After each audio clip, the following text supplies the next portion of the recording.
Hello student. आज हम पढ़ने वाले हैं संघनिडेरिया या संघ सिलेंट्रेटा। संघनिडेरिया या संघ सिलेंट्रेटा, तो इसको देखते हैं। ये समुद्र में रहने वाले छोटे जीव होते हैं। इनके शरीर पर डंक वाली कोशिकाएं पाई जाती हैं, इसलिए इन्हें निडेरिया कहा गया है। जैसे हाइड्रा। हाइड्रा क्या है? समुद्र में रहने वाला जीव है।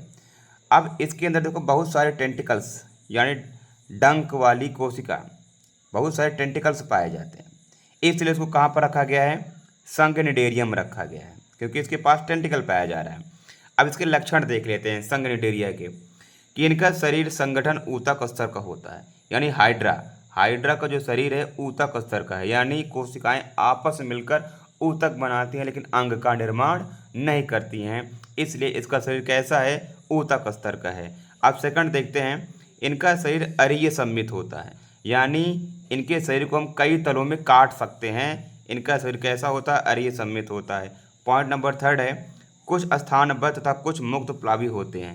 तो इसमें से कुछ स्थानबद्ध यानी एक ही स्थान पर जमे हुए होते हैं, और कुछ क्या करते हैं? पानी में तैरते रहते हैं, मुक्त प्लावी होते हैं कॉलोनी में। जैसे हाइड्रा हाइड्रा क्या है? ये चिपका हुआ रहता है। और कुछ होते हैं मुक्त प्लावी यानी पानी में तैरते रहते हैं कॉलोनी के रूप में। अब अगला है, शरीर में देह गुहा और आहार नाल एक बड़ी गुहा द्वारा प्रदर्शित होता है। यानी अब देखो, शरीर में देह गुहा और आहार नाल एक बड़ी गुहा द्वारा प्रदर्शित होता है। यानी यहाँ पर देखेंगे हाइपोस्टोम, ये क्या है? ये हाइड्रा का दिमाग है। अब बीच वाला भाग क्या है? मुंह है, जिसको जैसे क्या करता है? भोजन को अंदर ग्रहण करता है। ये टेंटिकल्स क्या करते हैं? सपोर्ट करते हैं, क्योंकि इन्हीं टेंटिकल की वजह से जो खाद्य पदार्थ है उसको पकड़ कर ये मुंह के अंदर ले जाता है और भोजन को ग्रहण करता है। और भोजन को ग्रहण करने के बाद जो भोजन को पचाता है, पचाने के बाद जो उत्सर्जित पदार्थ हैं ये उसी मुंह से, यानी उसी मुंह से क्या करेगा? खाएगा, और उत्सर्जित पदार्थ उसी मुंह से क्या कर देगा? ये बाहर कर देगा।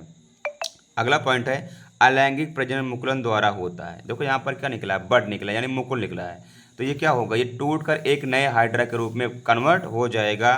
तो इनमें अलैंगिक प्रजनन किसके द्वारा होता है? मुकुलन द्वारा होता है। और लैंगिक प्रजनन नर व मादा युग्मकों द्वारा होता है।